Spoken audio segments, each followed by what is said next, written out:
and welcome everyone to JSG Maths Excellence Academy. So this is our next sequence to the advanced ring theory problem sessions. So this particular problem session is primarily intended to all those who want to learn problem solving, specifically targeting exams like joint CSIR UGC NET examination, which is going to be happening on 17th of July. And also those who will be preparing for the TIFR December TIFR for 2027 session and any other competitive examinations mentioned here. These problem sessions are further targeted to enhance skills and intuitive thoughts behind problems. So like when you're sitting in an exam, it is not always possible to think of a rigorous solution to the questions because time does not permit. So therefore, you need to be able to initiate an intuition in order to claim some options or the truth of the provided question. So without further delay, let's start the session. So let's talk about the first question of today's session, which is saying that let m and n be positive integers.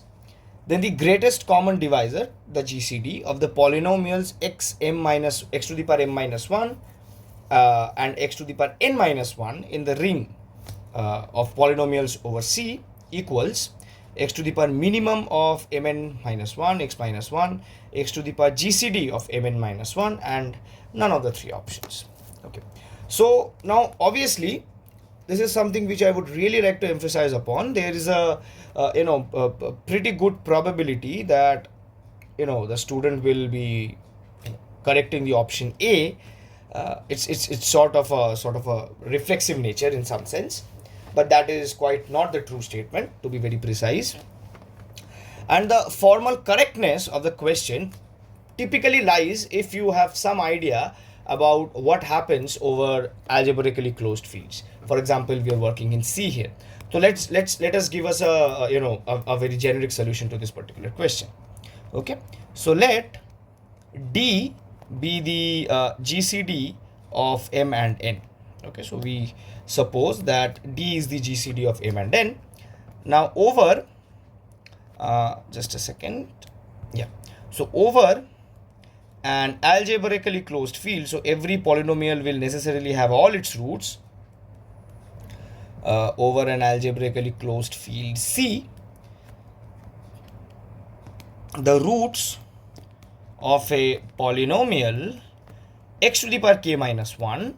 So these are basically the kth roots of unity, right? So these form, and the kth root of the kth roots of unity, they actually form a cyclic subgroup of the multiplicative group of C. So you'll get to see this if you have studied field theory in details. Then you all obviously should know this, that if you take a finite subgroup of the multiplicative group of a field, then that has to be cyclic group. So this forms the group which we usually denote as mu k, which is the group of kth roots of unity,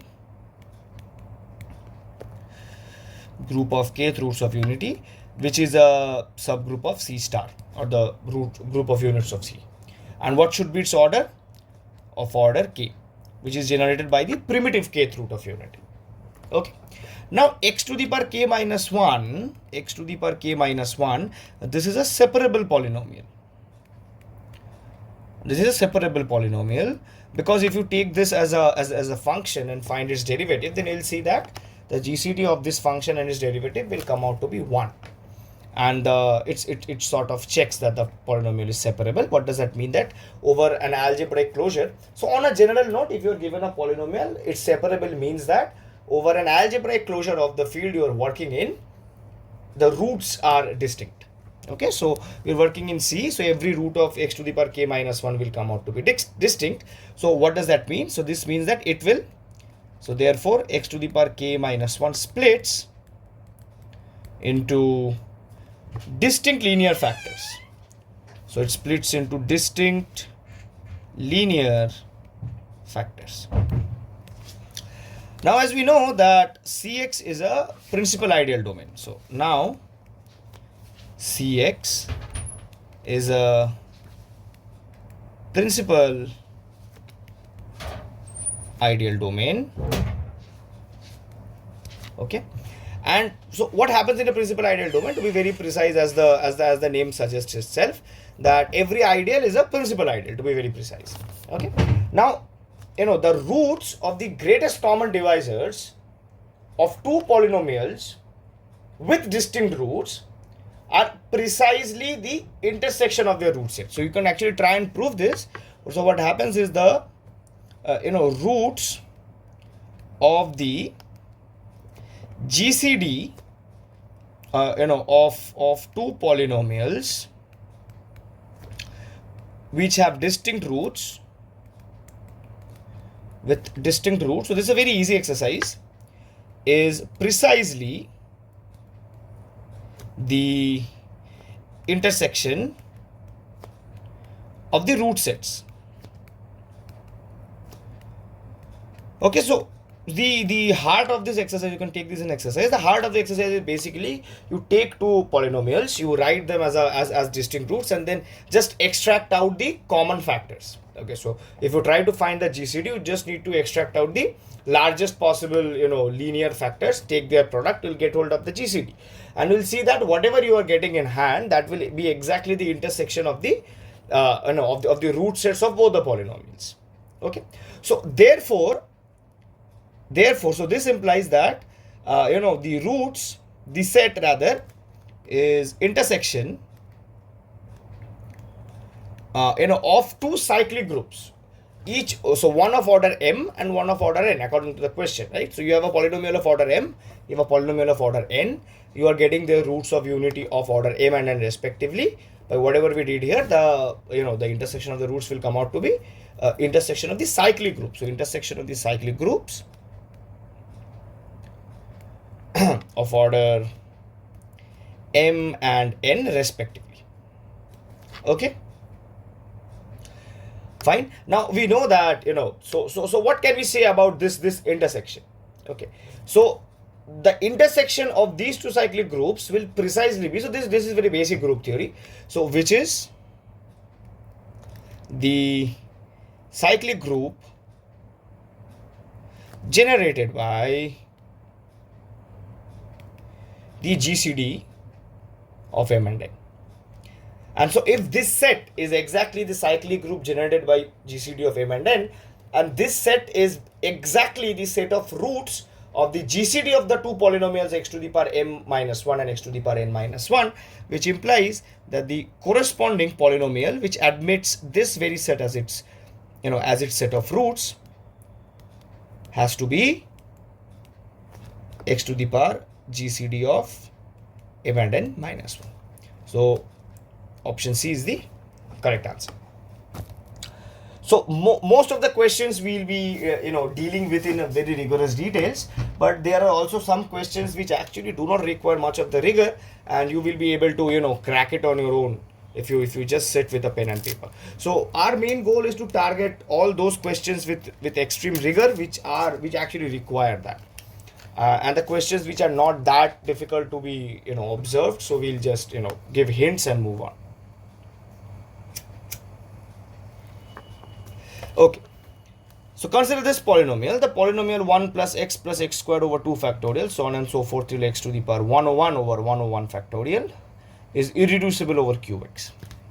Okay, and whenever you get irreducibility questions over qx, you only have two primary tools in your hand. One is the z irreducibility p modulo p test.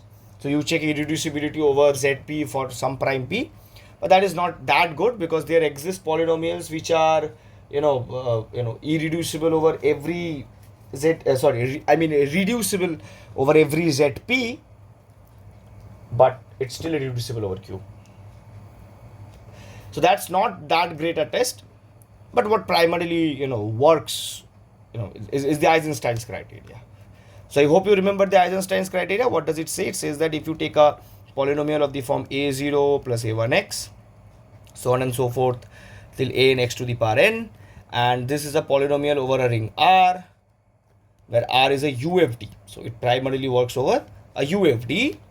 Then, so it's irreducible if what you do is that you take hold of a prime if there exists a prime. So over a UFD you can define a prime element. So there is a prime P such that P divides A0, A1 all through an minus 1. P squared does not divide A0 and P does not divide an. Okay, so it primarily works over a UFD.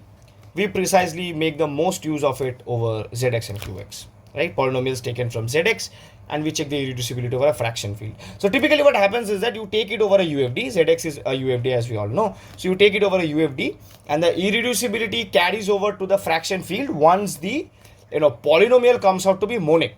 Okay, and that is a consequence of the Gauss lemma. Okay, so let me just precisely tell that as well. So f is further irreducible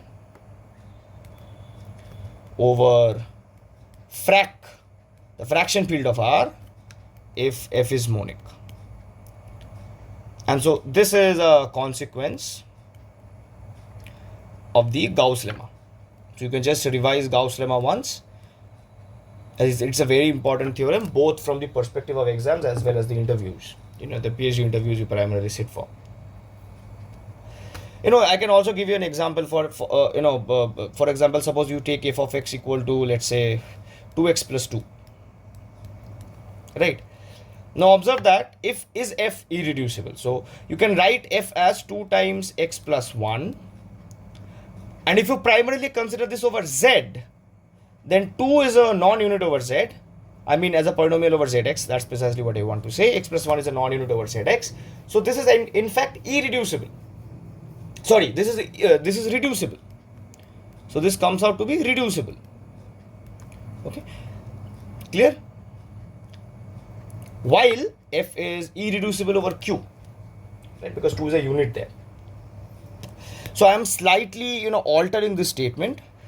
So then it's irreducible over the fraction field. That's exactly what I was trying to say. Further, f is irreducible over R as well if f is monic. Yeah, that's exactly what I wanted to say. Okay, so given a polynomial over a UFD R, you can check using Eisenstein's criteria that is actually irreducible of the fraction field. Moreover, if it's monic, then you'll get hold of it to be irreducible over the UFD as well. Now, so we are given the polynomial f of x equal to 1 plus, I forgot the polynomial, x plus x square over 2 factorial, so on and so forth, till x to the power 101 over 101 factorial. So this implies that you start with the polynomial f of x, which is equal to 101 factorial times f of x. So what does this polynomial seem to be then? Okay, so it's very precisely understandable that first of all it becomes, okay, so sorry, just a second. Yeah, so first thing which you can observe is that f is now monic, and we have the prime p equal to 101. Clearly p divides the constant term because now it has become 101 factorial, and then p divides so you have then 101 here as well. So p divides a1, you have 101 factorial over 2 factorial. So in all these cases 101 remains, the element 101 remains in the numerators. So p divides an minus 1, which is this very coefficient, and p does not divide an because an is actually equal to 1. So we are working over capital Fx here. What about the constant term? Does p square divide a0? So this is something again which you can take as an exercise, that 101 square does not divide 101 factorial. Okay, and there's a beautiful answer if you know about p-adic valuations. So by the legendary formula, the p-adic the 101th adic valuation of 101 factorial comes out to be 1, and so 101 squared cannot divide it. Okay, so that's precisely a rigorous algebraic sense, you can you can make a fact out of it, but you can nevertheless try and prove this. You can try and prove this rigorously in any way you can. Nevertheless, that's not the main concern. So you can in fact take it as a fact as well. But primarily we have seen that. So this implies capital F of X is irreducible by the Eisenstein's criteria over Q. But if F of X is irreducible, that means that the only proper divisors of F of X are all units. And 101 factorial is also a unit in Q. So all possible divisors of F also has to be units. So this implies that F is also a unit. Because see, if you are able to admit a proper divisor of F, that will also be a proper divisor of capital F. And since capital F comes out to be irreducible, that has to be a unit. So it's a precise statement. Okay. So that's the end of the proof. And so what you get is that it is irreducible. Fine, let us move on to the next question. So there exists an integer n greater than 3 such that the group of units of the ring Z mod 2 to the power nz is cyclic.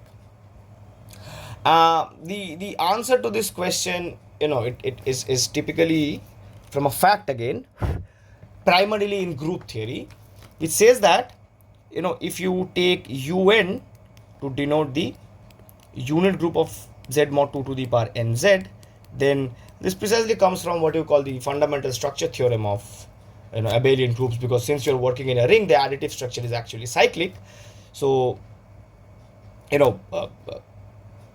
so basically what I'm trying to say is that then un is actually isomorphic to Z mod 2Z direct product, rather just the product, you might take it into hand, 2 to the power n minus 2Z. Now the direct product precisely. Clear?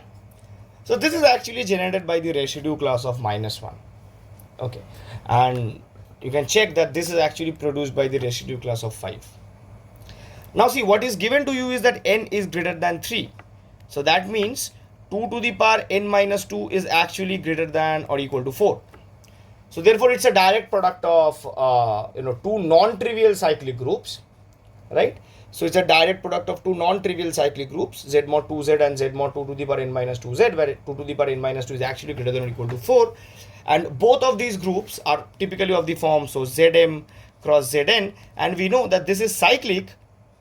In that case, it will be isomorphic to Zmn if and only if m and n are co-prime. But in this scenario, 2 is always a common factor, right? So therefore, it cannot be cyclic. So therefore, it's a false statement. Okay, that was a quick solution. Let's move on to the next question. For true or false, for every surjective ring homomorphism phi from R to S, we have the group of units of R being mapped exactly the group of units of S. Again, that's not a correct statement, and it can be immediately evaluated from the following fact that what is the most natural surjective ring homomorphism which you can probably think of? That's the natural quotient map, right? So you start with Z, you take the natural quotient map to the most beautiful ring Z, Z mod PZ. Let's start with Z mod 5Zs. Okay, so I take this to be the natural quotient map pi. So it takes an integer and maps it to its residue class, model of 5, and it's a canonical ring homomorphism to be very precise. It's also surjective. Now, what is Z cross? What are the group of units of Z cross? So it's -1 and 1. And what are the group of units of Z5? The order of this is 5, 5. These are all those elements which are co-prime to 5. So this will be just 1 bar, 3 bar, and so you need to get hold of 4 elements to be very precise, right? So you have Z mod 5. Yeah, so I'm extremely sorry. 2 bar, 3 bar, and 4 bar, right? Now what is pi of 1? Pi of let's say what is pi of 1? So pi of 1 is just 1 bar. And what is pi of -1? So -1 is just 4 modulo 5 to be very precise. So it's just 4 bar. So therefore pi of Z cross is the set 1 bar and 4 bar, which strictly sits inside Z5 cross. And therefore the map is not surjective. That is, so what I'm trying to say is that if you take this to be R, in terms of the question, if you take this to be S, then so this is just my R cross, this is my S cross. So phi of R cross is a proper subset of S cross, and that ends the proof. Okay, so therefore this is a false statement. Let's move on to the next question. So every non-commutative ring has at least 10 elements. Now this is also again a very, sort of a, I would rather say it's not that difficult, because what you can do is that you can consider the following ring. So this is the collection of all those matrices A, B, 0, C, such that A, B and C come from the ring Z2. Okay. Now this obviously embeds with a natural ring structure from the matrix ring itself. So it embeds a natural ring structure from, typically speaking, MnZ2, M2Z2 rather. So it's sort of a subring, hence a ring in itself. And what is the cardinality of R? So the cardinality of R is precisely the number of possible independent choices of A, B and C. All the three are coming from Z2. So each of them have two possible choices. So it's exactly 8, which is less than 10. Okay. And it's non-commutative because, for example, you can see that 1, 1, 0, 0 and the matrix, for example, say 0, 1, 0, 1, they do not commute. Under multiplication, obviously, they do not commute. Okay. Fine. So this is again a false statement. Let us move on to the next question. Okay, so let's talk about this particular problem. So there exists a non-zero ideal I in Zi such that the quotient ring is infinite. Okay. Now there are two possible ways to explain this. One is I would rightfully write this as an immediate fact, which typically says the following thing. First of all, we all know that Zi is a PID. Okay, so Zi, the ring of Gaussian integers, is a PID. Now, this implies that for all, for all ideals A in Zi, there exists some element Z in Zi such that the ideal is actually generated by Z. And it's a fact that Zi modulo this ideal, it actually has the cardinality of norm of the generator Z. Okay. Now there's an analytic proof behind this. There's an analytic proof behind this by thinking of Zi to be embedded in C as the collection of all lattice points. Okay, topologically you can think of C to be R2. Topologically you can think of Zi to be just Z2. So you can take the collection of all lattice points, and then from that point of view you can argue through an area. Okay, there's an analytic proof behind this. If you guys are interested in the proof, you guys can please comment in the comment box below, and then we'll bring a separate video to give a detailed proof of that. But there's another proof to this, completely algebraic proof. But the problem with that is that requires a bit of module theory, not just a bit, a good bit of module theory. Because what we do is that I'm giving a brief hint of that. What's happening is that Zi is a PID, as we all know. Now it's an abelian group, to be very precise. It's a commutative ring, right? So so it actually forms a Z module, to be very precise. Okay, so now Zi is a Z module. If you have studied modules, then you know that it's a Z module. Any abelian group will again form a Z module. Moreover, it's not just any Z module, it's actually a free module of rank 2. In fact,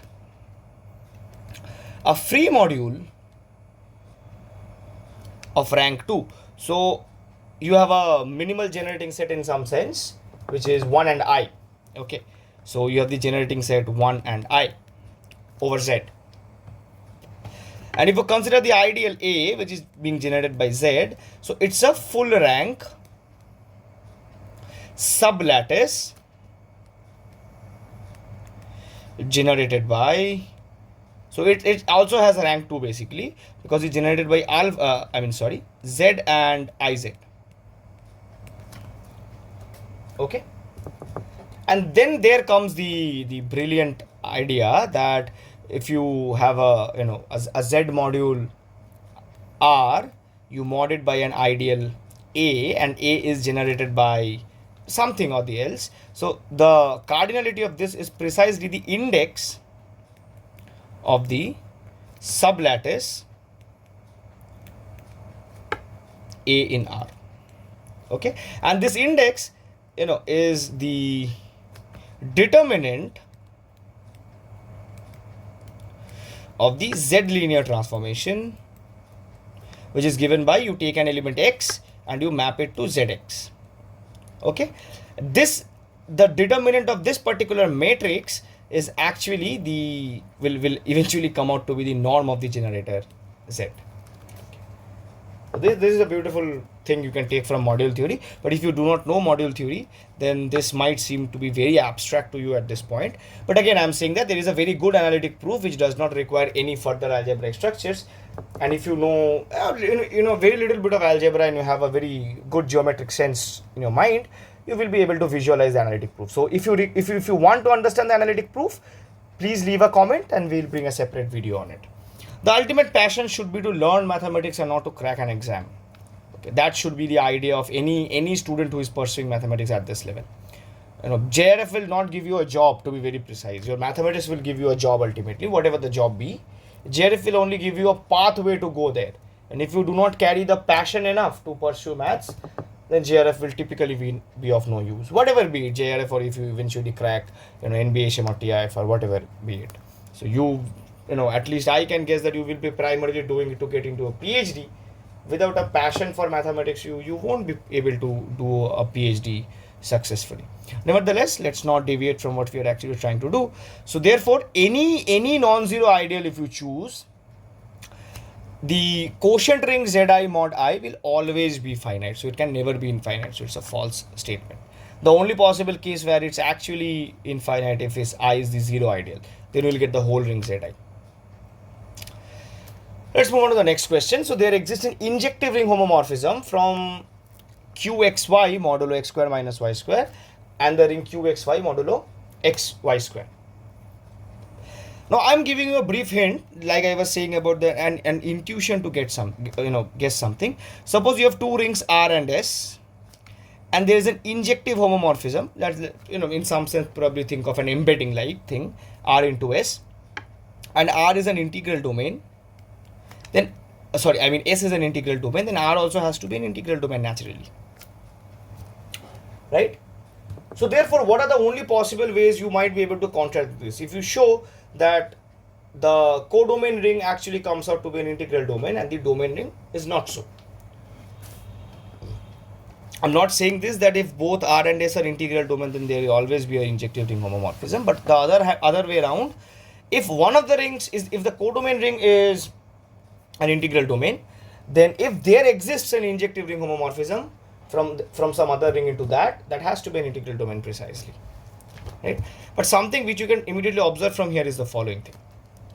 If you observe carefully the ring R, suppose, which is QXY modulo x squared minus y squared, then this is actually isomorphic to QXY modulo x minus y cross QXY modulo x plus y. And this is typically the Chinese remainder theorem applied to an UFD. QXY is a UFD, right? Because Q is a UFD. But what about the other ring S? So the primary question is it an integral domain? It's never an integral domain, right? It always considers the non-trivial zero divisors. For example, you can choose the elements of the form 1 0 in the quotient obviously, and you can take the element 0 1 again as a quotient, and the product will give you the identity, the additive identity. So this is not a zero divisor. While S, if you observe, it's the ring QXY over x minus y squared. And so these are basically all those polynomials fxy such that typically speaking x is equal to y square. So this is exactly the set QY square, but this is nothing but the polynomial ring QY itself, right? So this is an integral domain, right? Because Q is an integral domain, so the polynomials are obviously integral domains. So this is an integral domain, and this is not an integral domain. What does that mean? That means that there cannot exist an embedding, an injective map. You cannot put R, the image of R, completely inside S. I hope you're getting it. So it's a false statement. Let's move on to the next question. Now these are very easy question. This question is from TIFR 2021. And this question also came in probably CSIR NET 2025 June. Okay. So you read the question, the set of polynomials in the ring Zx, the sum of whose coefficients is 0, forms an ideal in Zx. I'm not going to give a solution to this. This is a very easy question. Easy peasy. Let us move on to the next question. Consider the real polynomials f of x equal to x to the power 11 minus x to the power 7 plus x square minus 1. And which of the following sentences are correct? Is correct rather, sorry, because TIFR only asks MCQ type of questions. So f has exactly 1 positive root, 2 positive roots, 3 positive roots, and none of the 3 options. So no positive roots in some sense, or more than 3 positive roots. Nevertheless, this is actually, to be very precise, it's not even a question of ring theory. This is rather a question of just algebraic estimates, or in some sense analysis, root estimates to be very precise. What is given about f of x? So it's x to the power 7.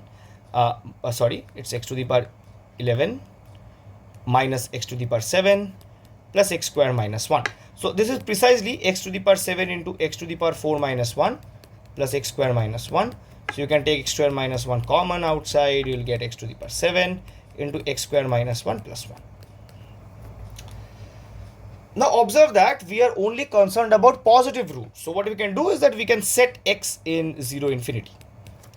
Now if you set x in 0 infinity, then what are the possible conclusions which you can draw? Any idea? Am I doing something wrong? So yeah, I think I'm doing something wrong. I took x square minus 1 outside, so this is actually plus 1. So what would that imply? So that would imply x square plus 1, this is greater than 1, greater than or equal to 1 to be. Yeah, it's in fact greater than 1 because x is greater than 0. And x to the power 7 will also be again positive. So x to the power 7 times x square plus 1 will also be greater than 1. So therefore x to the power 7 times x to the x square plus 1 is greater than 2, which is greater than 0. So therefore this part will never be 0 on the positive side of the real axis. So for f of x to be 0 on the positive side, the only possible chance is that x square minus 1 is 0. So on 0 infinity, x square minus 1 has to be 0. But then that implies x equal to 1 is the only possible solution to this, because we are restricting ourselves to positive reals. So therefore it has only one positive real root. So option A is the correct answer. Let us move on to the next question. Okay, let's see this particular question. Now this particular question, it's sort of a bit complicated, at least from my side, because this requires a bit of heavy terms like algebraic varieties. Nevertheless, I'll be trying to explain it as much as possible. So consider the polynomials f of 1, which is a multivariable polynomial in x and y. f2 is also a multivariable polynomial in x and y. We are given their explicit structures to be able to be working with good notations. And we're given that f1 at pq is same as f2 at pq whenever p square is equal to q square. Now, what is an algebraic variety, to be very precise? So algebraic variety is basically set of roots of a complex polynomial. You can take it that way. So therefore, whenever we have coordinates over the algebraic variety, induced by the polynomial x square minus y squared, then all that particular algebraic variety you will get this to be 0. So the solution to this is quite a bit complicated, but I'll be trying to explain this as much as possible.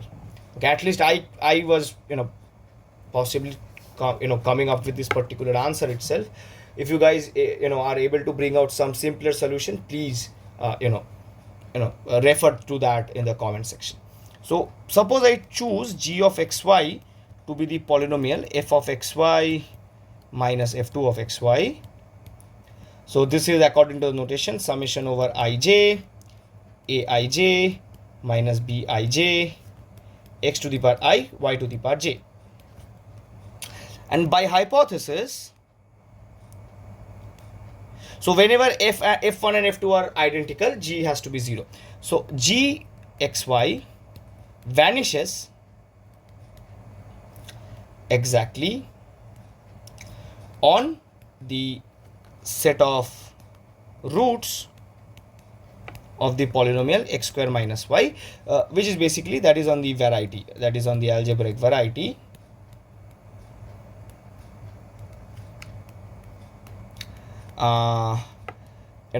defined by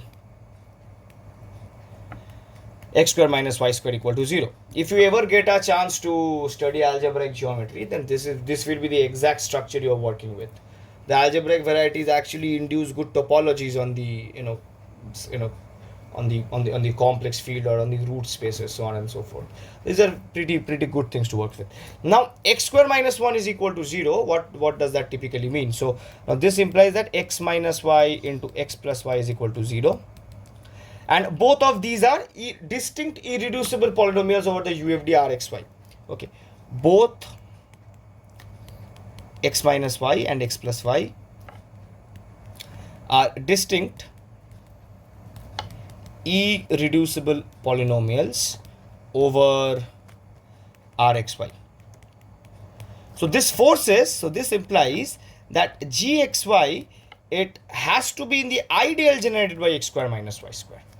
So therefore, I will be able to write gxy precisely as x square minus y square times some other polynomial hxy, where this comes from Rxy. Okay, fine. Okay, now what can we necessarily draw out from here? Let us just think of this once. Now observe that what is the lowest degree non-zero homogeneous component of this particular polynomial you get. Okay, so that must possess a total degree of at least 2, because you have a x square term and a y square term.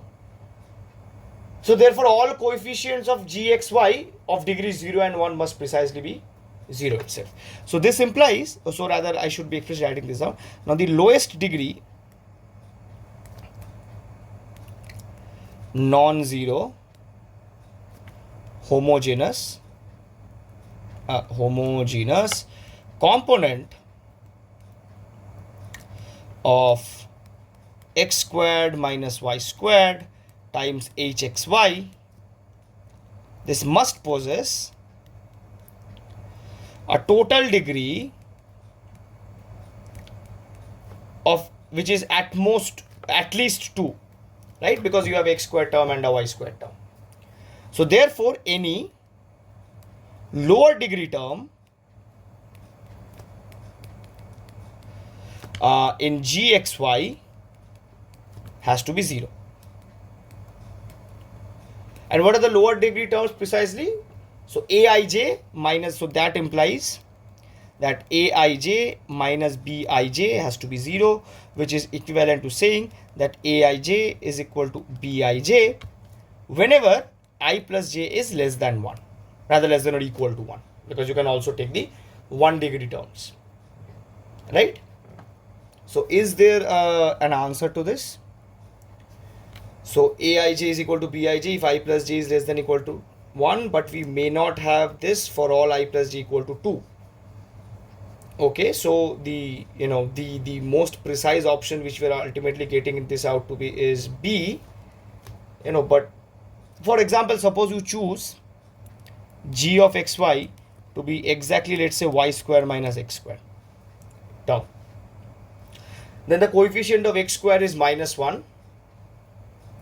So what would that precisely mean? So this would mean that a20 minus b20 will be coming out to be minus 1, which is non-zero. So aij might not be equal to bij if you have I plus j is equal to 2. Sorry, I mean, it's possible if I plus j is equal to 2. I'm extremely sorry, it's possible. So this need not be true if I plus j is equal to 2. So option B is the correct answer. But we were halfway there, right? So as you are going through the options, and if you have gained enough experience in solving problems of this type, I hope you need not be checking the other part, at least from a question, from an exam perspective. Now let us move on to the next question.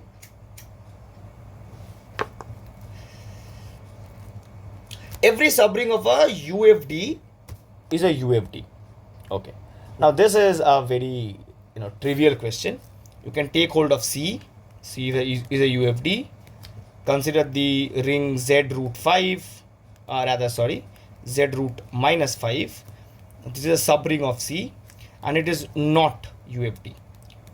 So it's typically not integrally closed rather, but it's not a UFD. It's a very easy check. You can observe that, you can write, 6 as 2 times 3, and you can also write it as 1 plus root minus 5 times 1 minus root minus 5, and it's a good way, rather a good time you should revise what you call basically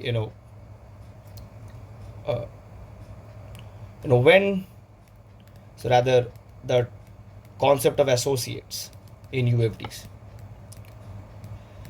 right? Because we know over a unique factorization domain, if you have two seemingly distinct factorizations of some particular element, then the factorization has to be unique up to associates.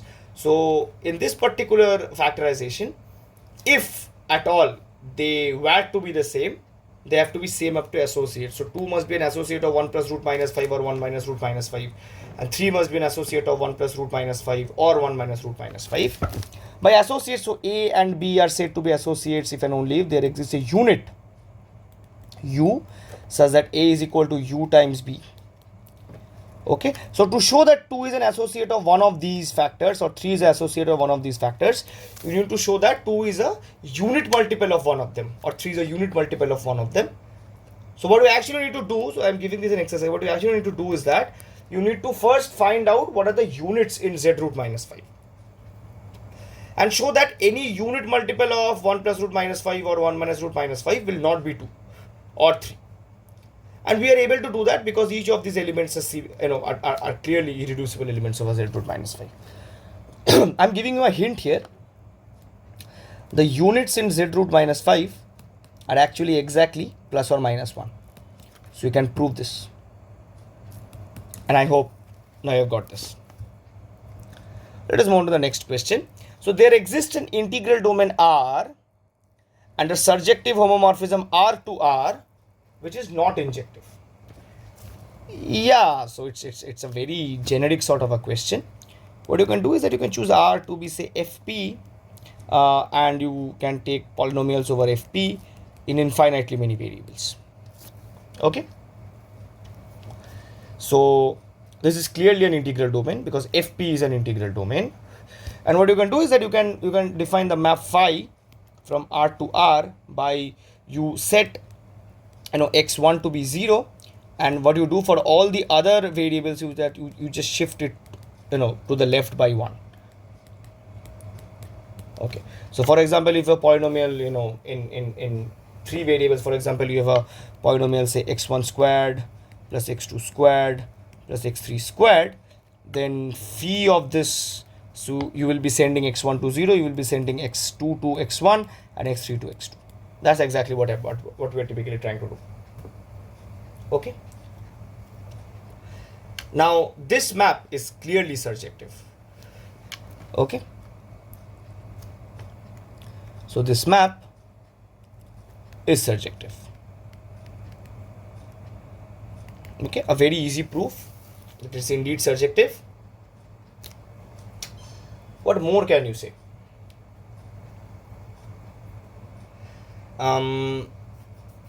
Think of it once. Is it injective? Is it injective? A very natural question. Observe that x1 is in the kernel. x1 is non-zero. And we know that a ring homomorphism is injective if and only if its kernel is trivial. So that means phi is not injective. This sort of, I would say rather as a remark, if you have studied functional analysis, so this sort of resembles the the left shift operator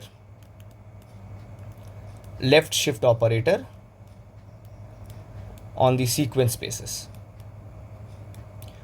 And if you've studied functional analysis on infinite dimensional Hilbert spaces or infinite dimensional Banach spaces, you'll see that the left shift operator and the right shift operator, they precisely come out as a counter example that a map can be left invertible but not right invertible.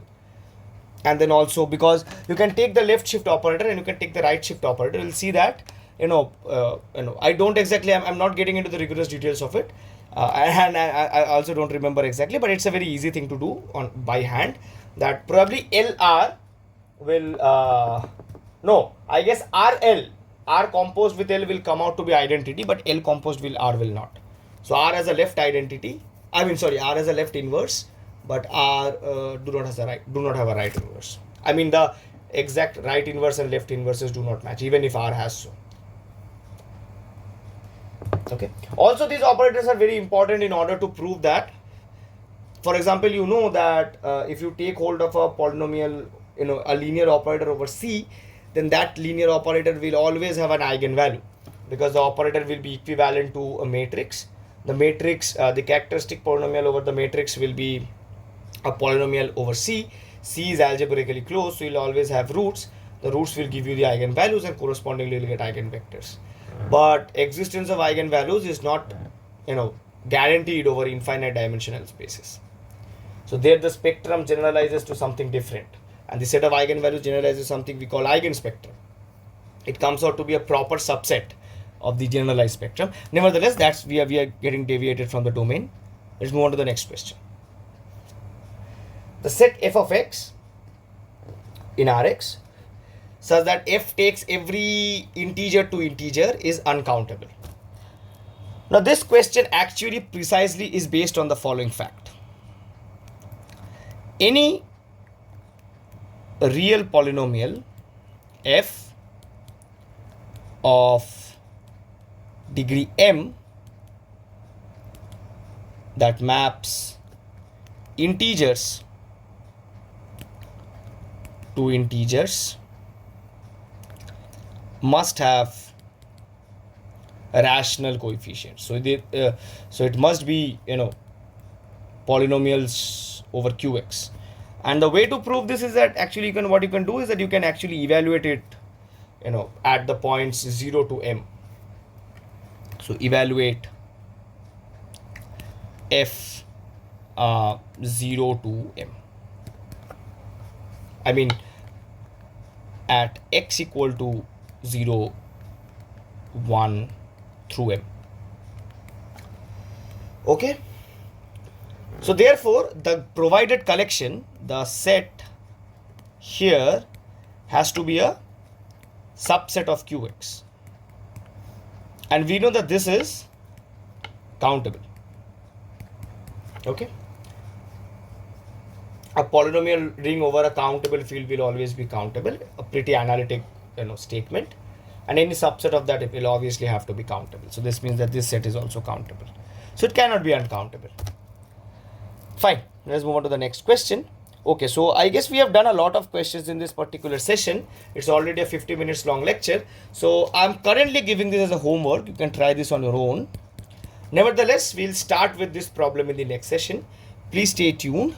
The problem sessions are gonna come in over consecutive days in a week, and I hope you guys already are getting a sense that these sessions are not only intended to show you tricks like you usually get. You get a lot of YouTube videos where you usually get tricks to solve problems, but I personally was never in a preferable situation for tricks. Okay, it's the rigor that matters, and if you are pretty much comfortable with rigorous solutions, the shorthand solutions will automatically be generated in your mind when you're in an exam. That requires a bit of practice. I hope you guys are practicing well. Meet you guys in the next session. Till then, stay tuned. Please do like, share and subscribe to JSG Maths Excellence Academy for more such lectures. After we complete the TIFR problem session, we'll be shifting to NBHM problem sessions. Fine, meet you guys in the next session. Bye.